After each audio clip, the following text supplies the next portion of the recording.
माझं नाव सोनम आहे. मी एकत्र कुटुंबात राहत होते. आम्ही इज्जतदार लोक होतो. मला एक मुलगा होता. लहानपणापासूनच आम्ही आमच्या मुलाला खूपच लाडाने वाढवले होते. माझा मुलगा आमच्याजवळ जी गोष्ट मागायचा, आम्ही त्याला ती गोष्ट आणून द्यायचो.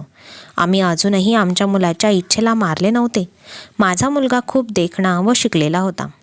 मला माझ्या मुलाचे लग्न अशा मुलीशी करायचे होते, जी माझ्या मुलाला नेहमी आनंदी ठेवेल आणि जिच्या येण्याने आमच्या घरात आनंदच आनंद पसरेल. मला वाटले होते की जेव्हाही माझी सून येईल, तेव्हा मी तिला कधीच माझी सून मानणार नाही, तर माझी मुलगी मानेल. माझ्या मुलाला नोकरी लागली तेव्हा मला खूप आनंद झाला की आता मला माझ्या मुलाचे लग्न करायचे आहे. माझा मुलगा घरी आल्यावर मी त्याला सांगितले की मला आता तुझे लग्न करायचे आहे आणि मी तुझ्यासाठी मुलगी शोधत आहे. माझ्या मुलाने निराशेने आपला चेहरा लटकवला. मला असे वाटले की तो त्याच्या लग्नाची बातमी ऐकून आनंदी नाही. मी त्याला म्हणाले, बेटा, काही असेल तर मला सांग.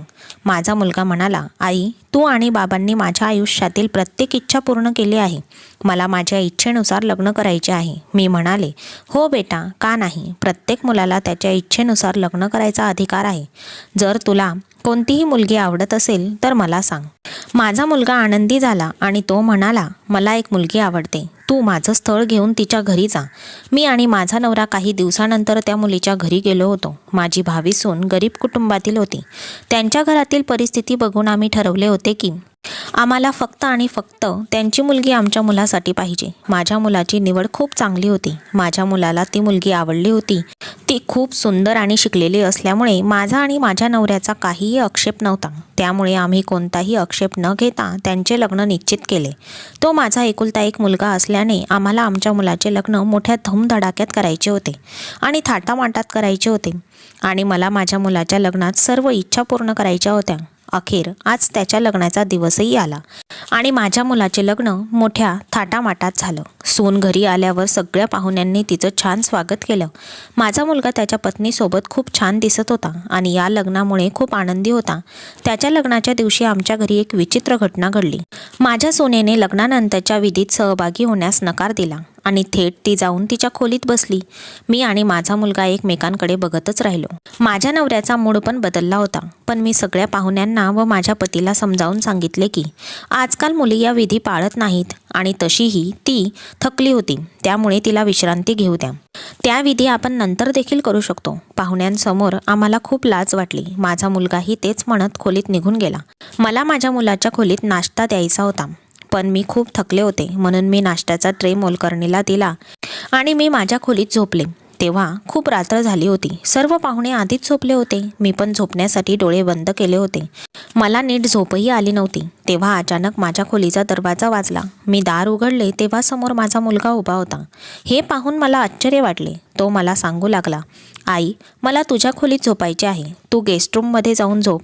मी बाबांसोबत बेडवर झोपतो. मी म्हणाले, बेटा, काय झालं? तुला बरं नाही का? तुझ्या लग्नाच्या पहिल्या रात्री तू तुझ्या नवीन बायकोला खोलीत एकटीला सोडले आणि इथे का झोपायला आला? पण माझ्या मुलाने काही उत्तर दिले नाही आणि त्याच्या वडिलांशेजारी झोपला. माझा नवरा आधीच झोपला होता. माझा मुलगा मला म्हणू लागला, आई, मला झोप येत आहे. कृपया पाहुण्यांच्या खोलीत जा आणि झोप. मी गप्प राहिले आणि माझ्या घराच्या दुसऱ्या खोलीत जिथे पाहुणे झोपले होते तिथे जाऊन आडवे झाले. मला वाटले नवरा बायकोचं भांडण झालं असेल. सकाळी उठल्यावर सगळ्यात पहिले ही गोष्ट अंकितच्या वडिलांना सांगते की अंकित त्याच्या नवीन बायकोला सोडून आपल्या खोलीत का झोपला असेल.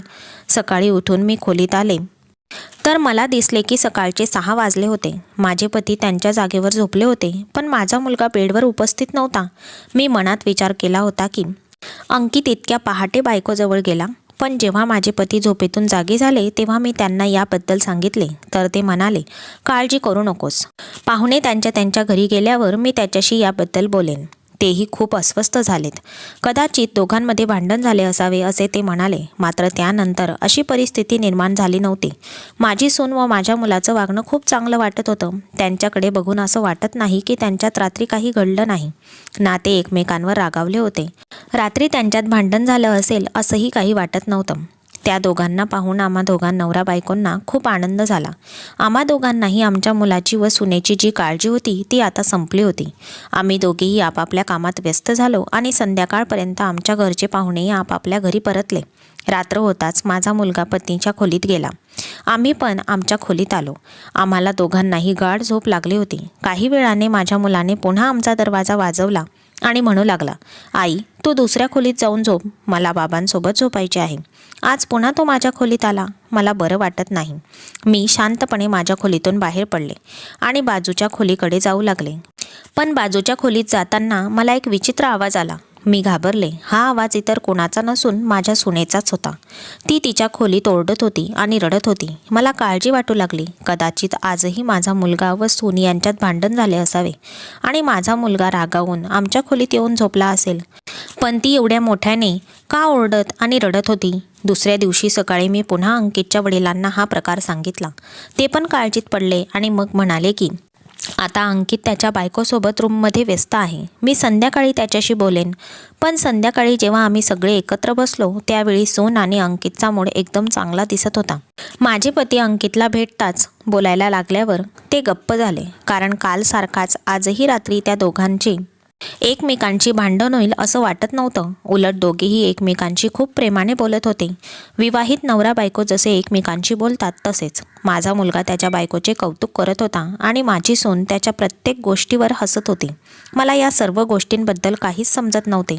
माझी सून आणि मुलगा तिथून निघून गेल्यावर माझ्या नवऱ्याने मला सांगायला सुरुवात केली की या दोन्ही मुलांकडे बघून असं वाटत नाही की ते एकमेकांशी भांडत आहेत. कदाचित तुला भ्रम झाला असेल. मी म्हणाले, ही माझी शंका असती तर अंकित रोज तुमच्याकडे खोलीत येऊन का झोपतो?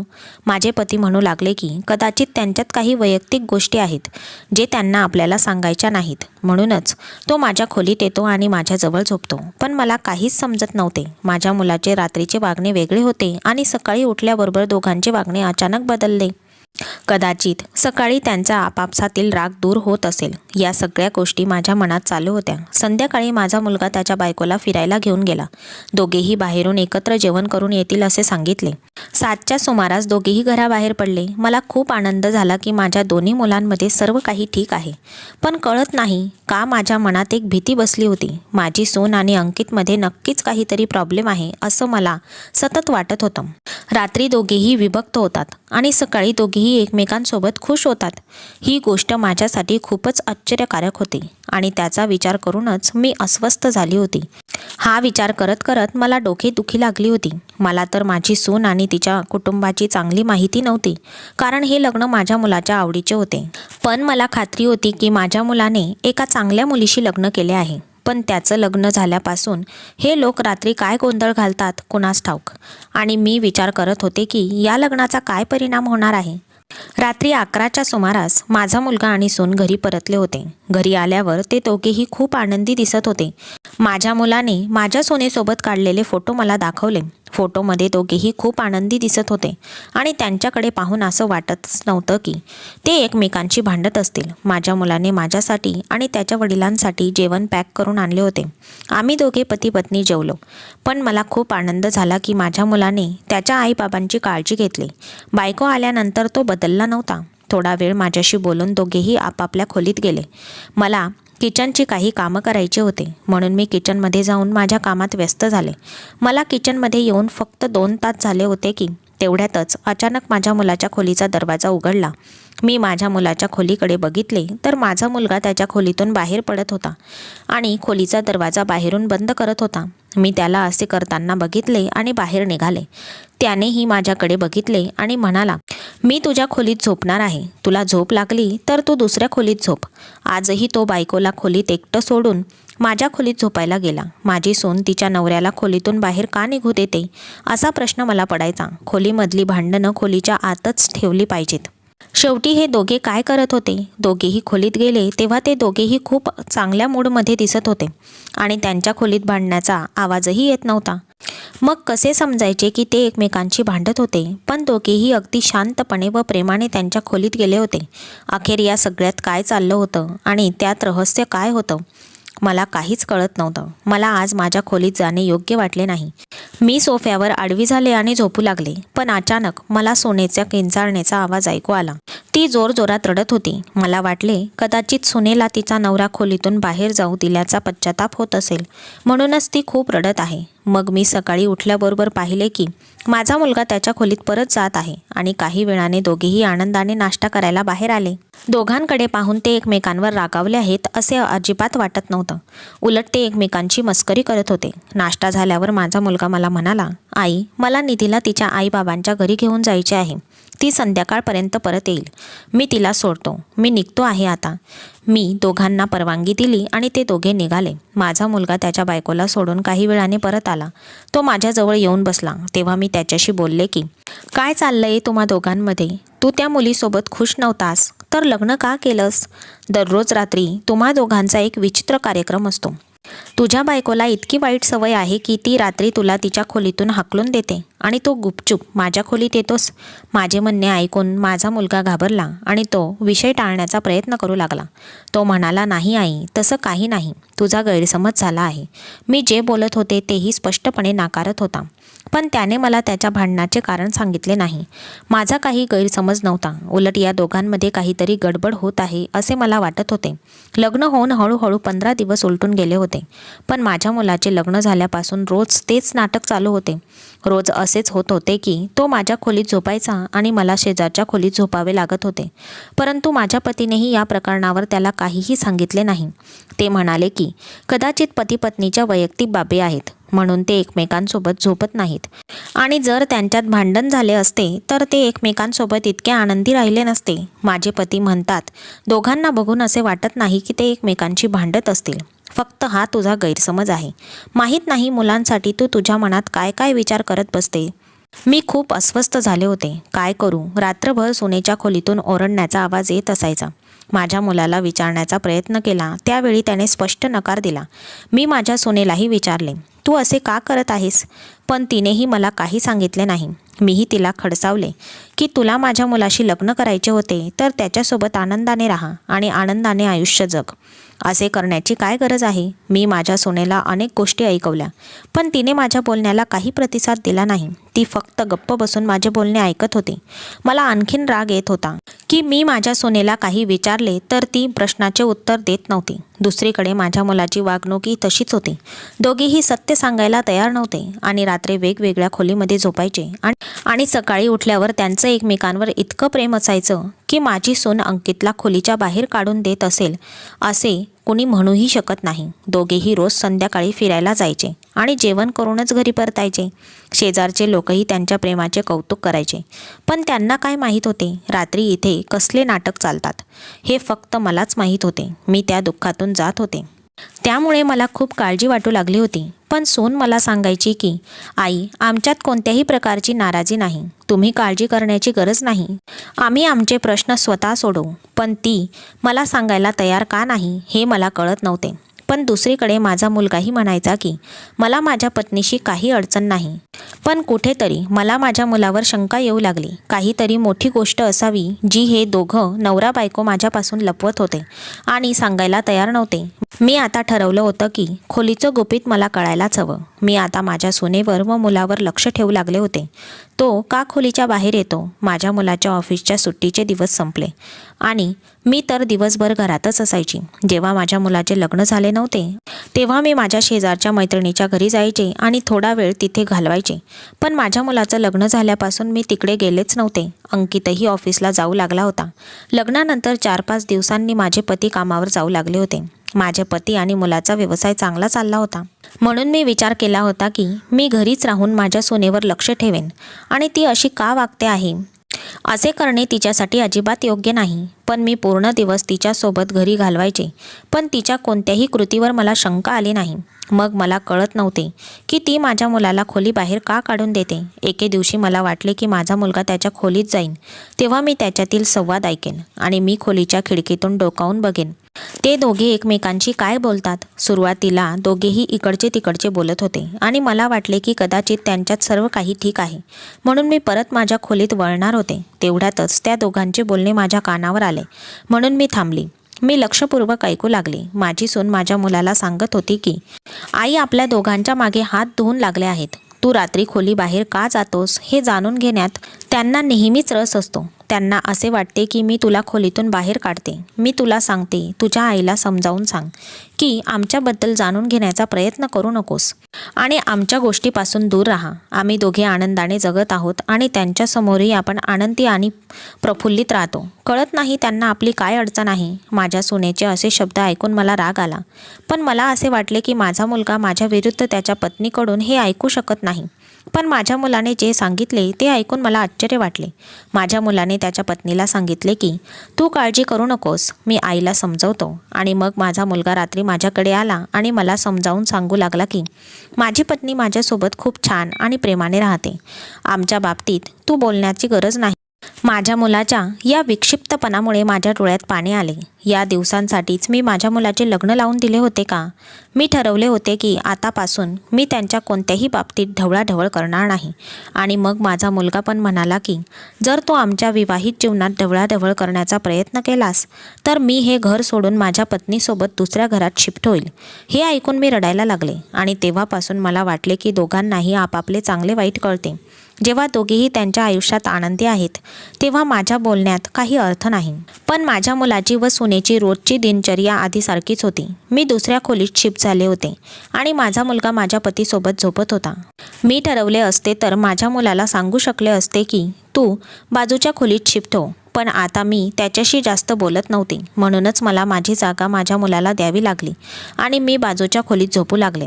पण मला तरीही काळजी वाटू लागली होती की माझी सून रात्रभर एवढ्या मोठ्याने का रडते, का ओरडते. मी माझ्या सुनेशी फारसं बोलत नव्हती. एके दिवशी माझी शेजारीण मैत्रीण मला तिच्यासोबत बाजारात घेऊन गेली. मी रिक्षात बसले होते आणि आम्ही बाजारातून परत येत होतो. तेवढ्यात अचानक माझी नजर रस्त्यावर चालणाऱ्या एका मुलीवर पडली. ती मुलगी दुसरी तिसरी कोणी नसून माझी सून निधी होती आणि तिच्यासोबत एक म्हातारा बाबाही होता. तो माणूस तिचा बाप किंवा भाऊ नव्हता, पण मला स्पष्ट दिसत नव्हते की माझ्या सुनेसोबत कोण आहे.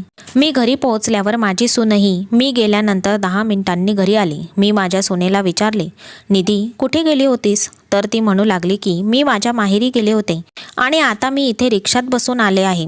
पण मला वाटले की निधीला मी पायी येताना पाहिले होते. याचा अर्थ ती माझ्याशी खोटे बोलत होती. मी माझ्या डोळ्यांनी काही गडबड पाहिले नव्हते. मी स्वतः निधीला पायी येताना पाहिले होते. एका म्हाताऱ्यासोबत ती चालत होती आणि निधी सांगत होती की ती इथे रिक्षात बसून आली होती.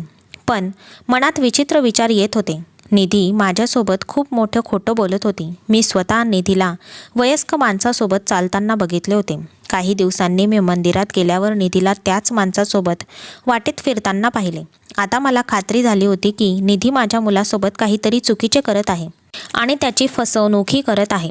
तिने माझ्या मुलाशी लग्न का केले हे मला माहीत नाही. मला समजले होते की सुनेने अंकितशी काहीतरी मजबुरीने लग्न केले आहे, कारण तिने अजून माझ्या मुलाला मनापासून स्वीकारले नव्हते. यामुळेच ती माझ्या मुलाला रात्री खोली बाहेर काढायची, जे निधी रोजच रात्री करत होती. पण ती असं का करत होती मला अजूनही कळत नव्हते. माझा मुलगा माझ्या सुनेवर मनापासून प्रेम करत होता, मग ती का खेळ खेळत होती? माझा मुलगा त्याच्या पत्नीने सांगितलेल्या प्रत्येक गोष्टीचे पालन करायचा आणि तिच्या सांगण्याप्रमाणे वागायचा. यावेळी निधी आई वडिलांच्या घरी जाण्याच्या बहाण्याने घराबाहेर पडली तेव्हा मीही गुपचूप तिच्या मागे जाऊ लागले. पण ती एका अरुंद गल्लीत कुठेतरी हरवली. मी तिला शोधण्याचा खूप प्रयत्न केला, पण मला ती कुठेही दिसली नाही. मी तिच्या येण्याची वाट पाहत बराच वेळ तिथेच उभी राहिले. मग अचानक मला एक रिक्षा सापडली आणि त्या रिक्षेत मी बसले. मी घरी येत असताना अचानक त्या अरुंद गल्लीतून तो वृद्ध माणूस आणि निधी आले. बाहेर आल्यावर दोघेही एकमेकांशी बोलत होते.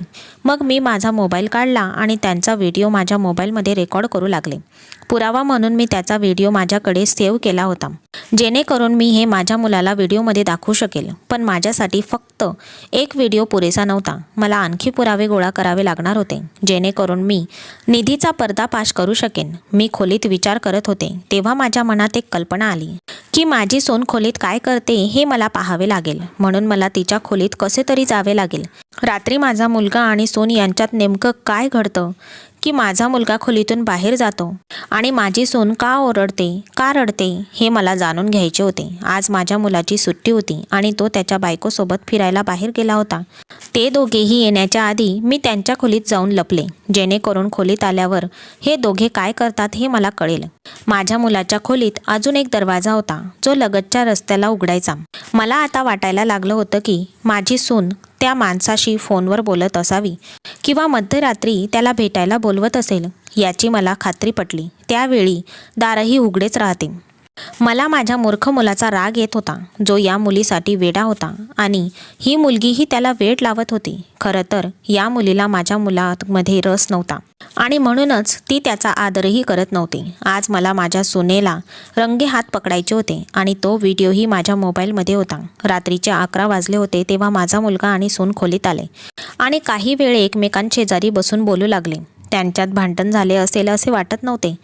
जवळपास तासभर ते दोघेही एकमेकांशी प्रेमाने बोलत बसले होते. मी त्यांच्या बोलण्याकडे लक्ष देत नव्हते आणि गुपचूप वॉर्डरोबच्या दाराजवळ उभे होते. मला फक्त निधीचे सत्य माझ्या मुलासमोर उघडपणे आणायचे होते. रात्रीचे 12:30 वाजले होते. माझा मुलगा माझ्या सुनेला म्हणाला, आता त्याची येण्याची वेळ झाली आहे, आता मला जावे लागेल. माझ्या मुलाने बायकोला मिठी मारली आणि तिच्या कपाळाचे चुंबन घेतले आणि म्हणाला, मी जात आहे, तू स्वतःची काळजी घे. तो खोलीबाहेर गेला. तो बाहेर येताच माझ्या सुनेने कोणाला तरी कॉल केला. माझा अंदाज अगदी बरोबर होता. माझी सून काहीतरी चुकीचे करत होती, ज्याबद्दल मला माहिती नव्हती. कदाचित माझ्या मुलालाही माहिती नव्हती.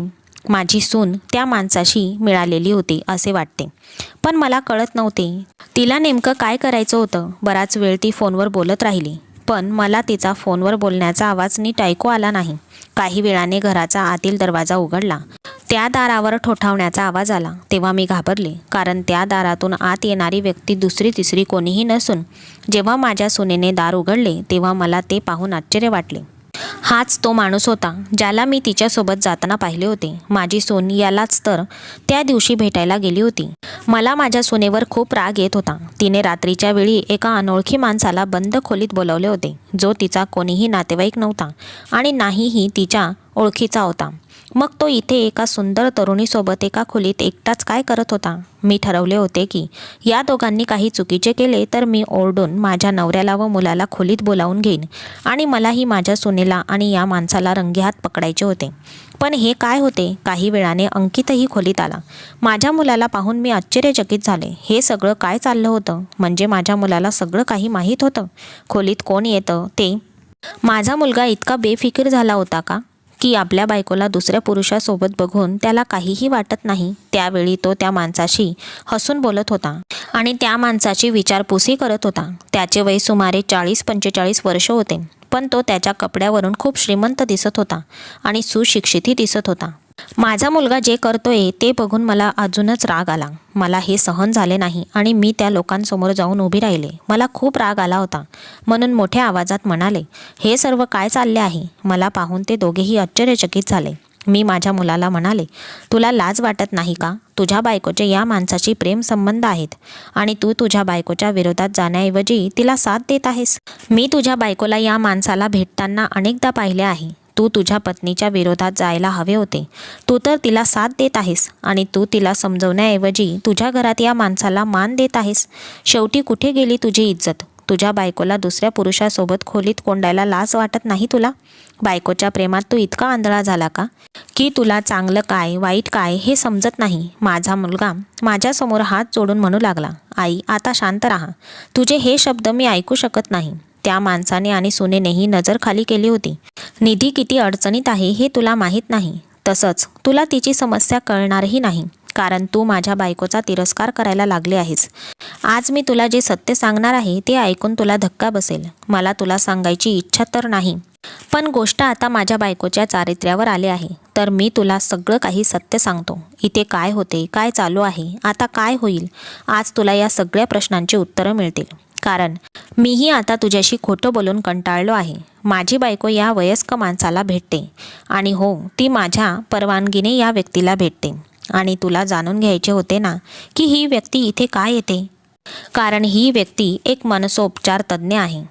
निधी लग्नाआधीच त्यांची पेशंट आहे आणि हे इथे माझ्या पत्नीचा उपचार करण्यासाठी इथे येत असतात. माझ्या मुलाचे बोलणे ऐकून मला आश्चर्य वाटले. कोणता उपचार आणि माझ्या सुनेला काय झाले आहे? अंकितने सांगितले की निधी एक मानसिक रुग्ण आहे. निधीवर या डॉक्टरांकडून उपचार करून घेण्यासाठी तिच्या वडिलांकडे पुरेसे पैसे नसल्यामुळे लग्नापूर्वी निधीवर उपचार होऊ शकले नव्हते. मी निधीच्या वडिलांना वचन दिले होते की मी निधीवर उपचार करीन आणि लग्नानंतरही तिच्यावर उपचार चालूच ठेवेन. निधीला 4 महिने उपचाराची गरज आहे. निधी ही मानसिक रुग्ण आहे. पूर्वी तिची तब्येत खूप खराब होती, पण आता उपचारामुळे ती हळूहळू बरी झाली आहे. हे डॉक्टर सुमित शर्मा आहेत. हे शहरातील खूप मोठे मनसोपचार तज्ज्ञ आहेत. मला तुला हे सांगायचे नव्हते, कारण माझी बायको मानसिक आजारी आहे असे मी तुला सांगितले असते तर तू माझे तिच्याशी लग्न कधीच केले नसते. निधी वेडी आहे असे तुलाही वाटले असते. ती एक मानसिक रुग्ण आहे. असं असलं तरी ती वेडी नाही. एवढंच आहे की ती कधी कधी तिला झटके यायचे, त्यामुळे तिची तब्येत बिघडायची. पण निधीला तू वेडं म्हणावं असं मला वाटत नव्हतं, आणि तुला समजलं असतं तर तू माझे लग्न होऊ दिले नसते. म्हणून मी ही गोष्ट तुझ्यापासून लपवून ठेवली होती. रात्री फ्री झाल्यानंतर निधीवर उपचार करण्यासाठी डॉक्टर येथे येतात आणि निधीच्या डोक्यावर त्यांची काही मशीनं लावतात. त्यामुळे तिला खूप वेदना होतात आणि ती जोरजोरात ओरडते, आणि तिला एवढ्या वेदनांमध्ये पाहू शकत नाही मी. म्हणूनच मी रोज खोलीतून बाहेर पडतो आणि झोपण्यासाठी तुझ्या खोलीत यायचो. 1 तास उपचार केल्यानंतर डॉक्टर या दरवाजातून त्यांच्या घरी जातात, आणि मी रात्री 4-5 वाजता माझ्या बायकोजवळ यायचो, म्हणजे मी तिला प्रोत्साहन देऊ शकेल. हेच कारण होतं. मी निधीला रूममध्ये एकटं सोडून बाहेर जायचो. ती जोरजोरात रडायची. माझ्या मुलाचं बोलणं ऐकून मला माझीच लाज वाटू लागली होती. माझी सून आजारी आहे आणि मी तिच्या चारित्र्यावर संशय घेण्या इतपत पुढे गेले होते. मी माझ्या सुनेला मिठी मारली आणि तिची माफी मागू लागले. पण मी माझ्या मुलाला म्हणाले, तुला तुझ्या आईवर इतकाही विश्वास नाही का? तू मला निधीची अवस्था सांगितली असती तर मी स्वतः तिच्यावर उपचार करून घेतला असता. तुझ्या आनंदापुढे मी सदैव हार मानले आहे. निधीला मी कधीच वेडी समजलं नाही. मी डॉक्टरांचीही माफी मागितली आणि माझी सून कधी बरी होईल असे विचारले. डॉक्टर म्हणाले की तुमची सून आता बरी झाली आहे. फक्त काही दिवस उपचार बाकी आहेत, त्यानंतर तुमची सून एकदम बरी होईल. हे ऐकून मला खूप आनंद झाला. आता मी स्वतः माझ्या सुनेवर उपचार करून घेत आहे, आणि रात्री जेव्हा डॉक्टर तिच्यावर उपचार करण्यासाठी येतात तेव्हा मी माझ्या सुनेसोबत बसून तिला प्रोत्साहन देते. आता माझ्या घरात सर्व काही ठीक चालले आहे, कारण आता माझ्या सून आणि मुलाचे वास्तव माझ्यासमोर आले आहे. आता माझ्या सुनेला बरं वाटायला लागलं आहे आणि माझी दोघी मुले खूप आनंदी आहेत. ज्यावेळी माझ्या नवऱ्याला हे सगळं काही माहीत झालं तेव्हा त्यांनीही मलाच रागवलं की तुला मी बोललो होतो मुलांमध्ये काहीतरी वैयक्तिक बाब असेल, पण तू मान्य करायला तयारच नव्हती. मला वाटलं जे काही होतं ते चांगल्यासाठीच होतं. आता आमचे कुटुंबात आनंदी आनंद आहे, आणि आता माझी सून गरोदर आहे. मी माझ्या कुटुंबासह खूप आनंदी आहे.